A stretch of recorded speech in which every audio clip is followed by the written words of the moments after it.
bien, chers auditeurs, dans le cadre de ces vacances, nous avons des temps forts d'actualité que nous vous proposons. Et notamment aujourd'hui, nous allons faire un point culture et littérature avec notre invitée Aurélie Alliard. Bonjour. Bonjour. Alors, avec vous, nous allons parler de littérature. Vous êtes auteur d'un livre que nous allons découvrir sous peu. Un livre autour de la femme. On peut déjà donner le titre de ce livre, L'art d'être une femme bavarde. Ce que tu dis influence ce que tu deviens. En fait, c'est un guide de déclaration pour femmes audacieuses. Mais juste avant d'entrer dans le vif du sujet, Aurélie, ça aurait été intéressant pour nous d'en savoir un petit peu plus sur vous, votre parcours. Est-ce que vous pouvez nous en parler, puisque ça nous servira et ça nous aidera à comprendre le pourquoi de ce livre. Écoutez, j'ai commencé avec j'ai fait un master en santé publique. L'intitulé du master, c'est méthodologie des interventions en santé publique. Et l'idée, en fait, c'est de pouvoir mettre en place des stratégies, des méthodes, des techniques pour pouvoir aider les populations à avoir de meilleurs comportements de santé. Quand on parle de santé globale, c'est-à-dire c'est pas uniquement une santé qui est liée au physique, mais qui prend en compte la santé mentale, la santé morale, à tous les niveaux en fait. On parle d'un côté global de l'être humain. Et donc c'est un peu sur ça que portait le master. Et par rapport à ça, je me suis aussi intéressée à la santé mentale. Il y a eu le Covid-19 qui est passé et qui a touché beaucoup de personnes, et je me suis dit que ce serait intéressant d'avoir un outil qui permet aux femmes notamment en tout cas d'être soutenues mentalement, moralement et émotionnellement. Voilà. Très bien. Alors, par rapport à ce master méthodologie des interventions en santé publique, vous vous destinez à travailler dans quel secteur d'activité, dans quel type d'entreprise?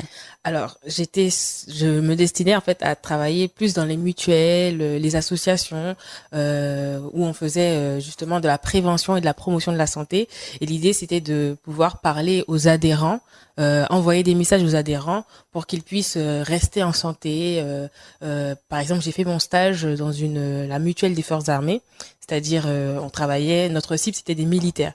Et du coup, l'idée, c'était de pouvoir mettre en place donc des stratégies, des livrets, des supports pour qu'ils puissent avoir une information claire sur la façon de rester en bonne santé. Les militaires sont exposés à beaucoup de bruit. Par exemple, lors des séances d'entraînement, ou même lorsqu'ils sont au front, on a réfléchi à une stratégie pour qu'ils puissent protéger leur santé auditive, parce qu'on se rendait compte que les militaires perdaient l'ouïe très rapidement et avaient des problèmes auditifs assez fréquents en fait. Donc c'était l'objectif, pouvoir mettre en avant, comme j'ai dit, des stratégies. Voilà. Alors justement, vous êtes maintenant en Guadeloupe. Lorsque vous faites un état des lieux de ce qui se fait sur le territoire, alors je vous pose la question à chaud, est-ce que vous pensez qu'en matière de promotion de santé sur le plan public, c'est bien, ou il y a encore des choses à faire au niveau des mutuelles, par exemple, et éventuellement, est-ce que vous auriez quelques idées à soumettre très rapidement de ce qui aurait pu être fait et que malheureusement on ne voit pas encore, voilà. Alors c'est vrai qu'en Guadeloupe, il y a quand même un travail de prévention qui est fait et de promotion de la santé. Je sais qu'on parle beaucoup d'obésité, on parle d'Alzheimer, on parle de diabète, on s'intéresse beaucoup aux maladies, j'ai envie de dire locales, mais c'est sûr que il y a un travail. On peut toujours faire mieux. Je sais que en Angleterre, ils sont très très avancés en termes de prévention de la santé, parce que c'est eux qui ont mis en place le marketing social. Marketing social, c'est-à-dire... Alors justement, parlez-nous de ce marketing social. Voilà, le marketing social, c'est un peu comme le marketing, on va dire en général. Commercial. Et l'idée, c'est de mettre en place une idée, une affiche, un moyen pour attirer la cible, la population, la personne qui lit le message, mais surtout pas pour qu'elle achète un produit, mais plutôt pour qu'elle change de comportement. L'interpeller. Exactement. Par exemple, le fumeur, pouvoir l'interpeller au travers d'affiches, au travers d'une vidéo, au travers d'un moyen, pour qu'il puisse se rendre compte qu'en fait, ça puisse que le message puisse l'interpeller, le choquer même parfois, pour qu'il puisse arrêter la cigarette, clairement. Ou encore les comportements qui influencent à l'obésité, pouvoir interpeller les populations. Donc c'est ça le marketing social. On va dire c'est une bonne publicité pour que les gens aient de meilleurs comportements. Alors justement on reste sur arrêter de fumer et sur les boîtes de cigarettes. Est-ce que c'est un peu ce marketing social qu'ils font? C'est exactement ça. C'est-à-dire que ils ont mis des images choquantes pour que celui qui achète ou ce qui voudrait acheter le paquet de cigarettes se sente repoussé et que ça puisse le dissuader. Le dissuader d'acheter. Sauf qu'on s'est rendu compte que il y a ce phénomène, j'ai envie de dire, d'habituation. Bon, je me permets de le dire, mais ce phénomène où la personne d'addictologie s'habitue à l'image. À l'image, tout à fait. Je comprends. Qui fait que finalement, elle n'est plus choquée. Et on finit par s'habituer on sait que sur les paquets de cigarettes, il y a des images choquantes. On a l'habitude, ça ne choque plus. On les regarde même plus. C'est exactement ça. Et l'idée, c'est de pouvoir mettre en place, de pouvoir trouver une autre idée qui toucherait le fumeur ou qui toucherait une autre cible en fonction de sa problématique, à changer de comportement pour évoluer vers un comportement qui favorise la santé. Voilà. Eh bien voilà, donc pour ceux qui arrivent à l'instant, nous sommes avec Aurélie Alliard, auteure du livre L'art d'être une femme bavarde, avec qui nous échangeons pour mieux la connaître et ensuite effectivement découvrir en quoi consiste son livre. Là, nous avons déjà démarré notre entretien avec son parcours, on va dire, d'études. C'est ça. Vous avez aussi mis en place une communauté. Vous êtes fondatrice de la communauté Devenir une femme sur Instagram plus précisément. Est-ce que vous pouvez nous en dire un petit peu plus? Alors oui, cette communauté Instagram, je l'ai créée en 2021. Donc c'était pendant le Covid-19. Je l'ai mise en place parce qu'en fait, je me suis rendu compte qu'avec les confinements répétés, il y avait ce sentiment de solitude, ce sentiment d'être en fait c'était psychologiquement, c'était pas facile à supporter et je pense que beaucoup de personnes seront d'accord avec moi. Et l'idée, c'était de mettre en place une communauté pour encourager des femmes qui traverseraient les mêmes moments que moi.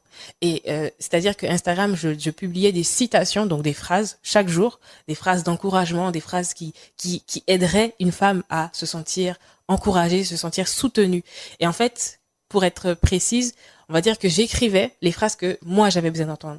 Et je me suis dit, si moi j'ai besoin de les entendre, quelqu'un d'autre peut-être a besoin de les entendre. Donc c'est comme ça que Devenir une femme a été créé et on est encore présent. Là actuellement on est à peu près à 600, près de 700 personnes. Donc abonnés. Abonnés. On continue d'évoluer et c'est ça en fait. Et quel retour avez-vous eu par rapport à cette communauté que vous avez créée? Alors il y a des personnes de plusieurs pays, bon principalement des francophones, hein. On a des personnes de la France, de la métropole, de la Guadeloupe, des Antilles en fait, qui nous disent qu'en fait ça les encourage. Et je reçois des messages aussi en privé, des personnes qui me disent ben oui ça m'encourage, j'aimerais apprendre à devenir une femme. Ben en fait je dirais pas que ça s'apprend pas, mais oui ça s'apprend en fait. Finalement on devient une femme plus mature, plus courageuse, plus persévérante. On ne naît pas forcément comme ça, c'est au travers des difficultés et on apprend à devenir meilleur. Et c'est l'objectif en fait de la page Devenir une femme, ça s'apprend chaque jour et c'est ça en fait. Alors est-ce qu'on peut, on a peut-être le temps d'entrer peut-être sur cette page-là et puis est-ce que vous pouvez nous lire quelques retours, des phrases et aussi quelques retours d'abonnés. Ce serait intéressant pour avoir la température. Alors vous continuez toujours à poster des phrases? Alors oui, on continue à poster, peut-être moins fréquemment qu'en 2021. Alors vous dites on continue à poster. Alors vous n'êtes pas seul? Alors je dis on continue à poster parce qu'en fait je travaille, mais on va dire qu'il y a aussi ma sœur qui m'aide, qui m'encourage, qui me dit ah oui ça c'était intéressant. Là donc c'est une équipe de deux femmes. Oui, on va dire que c'était une voilà. équipe mais voilà, on va dire j'ai une équipe autour de moi qui me dit bon voilà là c'était bien. Absolument. Ne t'arrête pas, continue. Absolument. Parce que c'est vrai qu'il y a des moments où bon ben on va dire je suis occupée à d'autres choses. Absolument. Donc je m'arrête et du coup elle me dit mais en fait continue, c'est très très bien, je lisais ta page, ça m'a encouragée, ça encourage d'autres personnes. Donc oui, je ne suis pas seule en fait dans l'aventure. Dans l'aventure. Alors quelques citations que je peux vous proposer. Par exemple, une phrase que j'ai postée en février qui dit « Quand une femme ne définit pas ce qu'elle veut, elle prend le risque de laisser entrer dans sa vie ce qu'elle ne veut pas. » Donc là, l'idée, c'est vraiment de pousser la femme à prendre des décisions et à ne pas laisser la vie décider pour elle, mais de se dire « C'est ça que je veux et je me tiens sur cette décision-là. » Une autre phrase que je peux vous proposer, voilà. Rappelle-toi toujours de deux choses, qui tu es et où tu vas. Parce que l'identité, c'est quelque chose de très important. Quelqu'un qui sait qui il est, il aura toujours un avantage sur quelqu'un qui a des doutes sur sa personne, sur d'où il vient. Et sur tous les plans, hein, même sur le plan professionnel. Voilà, Exactement. on sent quand on a affaire à quelqu'un qui flotte un peu, qui a voilà. du mal. Et quand quelqu'un est sûr de lui, ce qu'il fait, ce qu'il dit, ça résonne différemment. Et donc, ça fait toute la différence. Et d'où tu viens, et du moins où tu vas. Donc, deux choses à retenir, c'est qui tu es et où tu vas. C'est-à-dire, c'est quoi mon objectif dans la vie? Qu'est-ce que je veux réaliser? Qu'est-ce que je veux faire? Est-ce que je veux rester chez moi comme ça? Est-ce que je veux faire comme j'ai vu les autres faire?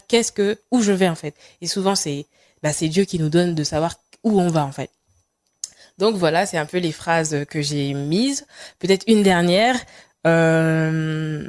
Voilà, refuse d'être ta propre ennemie.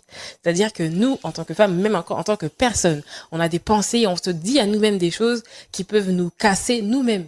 On pense des fois que c'est l'autre qui nous dit des choses qui nous découragent, mais souvent c'est nous-mêmes face au miroir ou même dans notre vie. On se freine soi-même. Exactement. On est notre propre ennemi. On se positionne comme une ennemie. On s'auto-censure. Exactement. Et on se croit pas capable. Et alors qu'en fait, il faut changer son discours intérieur. Et c'est pour ça qu'en fait, le livret dont on va parler tout à l'heure a été créé. C'est pour changer le discours qu'une femme a sur elle au quotidien. Pouvoir changer ce qu'elle se dit à elle-même et se dire qu'en fait, non, j'ai de la valeur, je sais où je vais, je vais atteindre mes objectifs. Il y a de bonnes nouvelles pour moi, il y a de bonnes choses pour moi pour demain et même pour aujourd'hui. Donc, c'est vraiment l'idée. Voilà. Est-ce qu'on peut avoir quelques retours d'abonnés suite au post? Est-ce qu'il y a eu des réactions? Est-ce que vous pouvez nous lire quelques réactions? Et puis on va rebondir sur ces réactions de ces abonnés qui, suite aux différentes phrases que vous avez pu poster.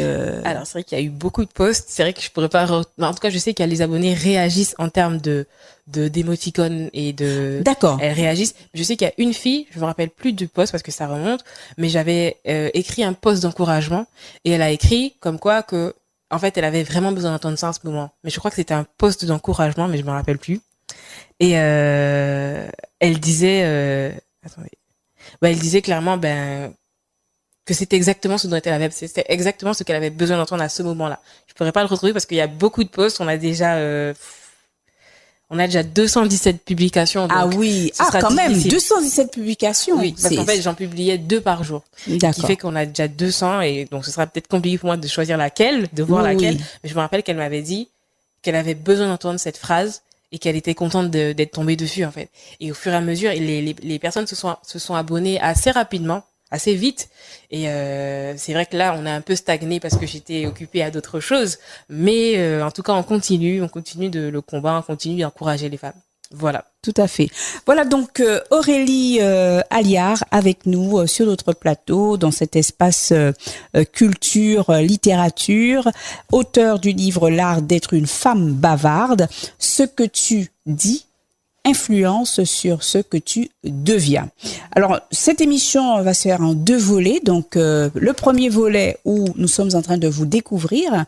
Nous avons déjà bien avancé sur la connaissance de Aurélie Alliard. On a vu que c'est une femme qui est très engagée dans, on va dire, dans tout ce qui est santé publique. Voilà. Et puis, auprès des femmes. Exactement. Auprès des femmes. Alors, j'aimerais revenir sur ce master méthodologie des interventions en santé publique. En Guadeloupe, est-ce que l'on arrive à reconnaître notre besoin dans ces domaines-là? Vous avez trouvé du travail dans ce domaine-là avec ce master ou pas? Alors, en Guadeloupe, trouver du travail, ça reste une problématique, je pense, dans tous les domaines.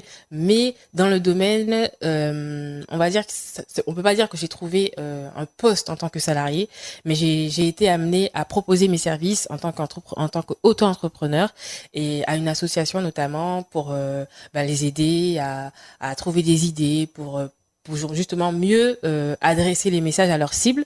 La cible, c'était les patients d'hôpitaux. Voilà, c'était un peu ça, on va dire. J'ai pu trouver une place en Guadeloupe avec ce master en devenant auto-entrepreneur. Et vous l'êtes toujours auto-entrepreneur? Oui, c'est ça. Auto-entrepreneur. Donc, éventuellement, vous pouvez, suite à cette émission, si des personnes qui nous écoutent aimeraient avoir une structure avec le profil que vous êtes en train de décrire, est-ce que c'est possible? Vous pouvez éventuellement répondre à leurs demandes. Alors, et être à leur côté pour pouvoir travailler sur le marketing social. Pouvoir donner des conseils, mettre en place des messages qui seront appropriés, des messages qui seront efficaces en fait pour pouvoir toucher la cible en fonction de la population qui est visée, les personnes âgées, les adolescents, les enfants. Et pouvoir donner des conseils, peut-être clairement réaliser une prestation en termes d'image, d'affiche. Ça relève clairement du métier, on va dire. Du métier. Voilà. Très bien. Eh bien, nous allons juste ouvrir très rapidement pour donner une idée déjà, puisque nous n'aurons malheureusement pas le temps d'entrer dans le vif du sujet par rapport à ce livre. Donc, je vous propose que l'on puisse revenir sur vraiment spécialement ce guide de déclaration pour femmes audacieuses. Alors, première question, êtes-vous une femme bavarde? Alors déjà cette question, écoutez, oui, je l'avoue clairement. C'est vrai que ma sœur pourrait. Ceux qui nous écoutent doivent dire mais quelle question? Depuis un moment, elle répond à toutes les questions, mais de manière tellement fluide. Écoutez, c'est vrai. Je reconnais, je suis quelqu'un de bavarde. Je suis quelqu'un à qui j'aime parler, j'aime échanger, j'aime donner mon avis, j'aime dire ce que je ressens, etc.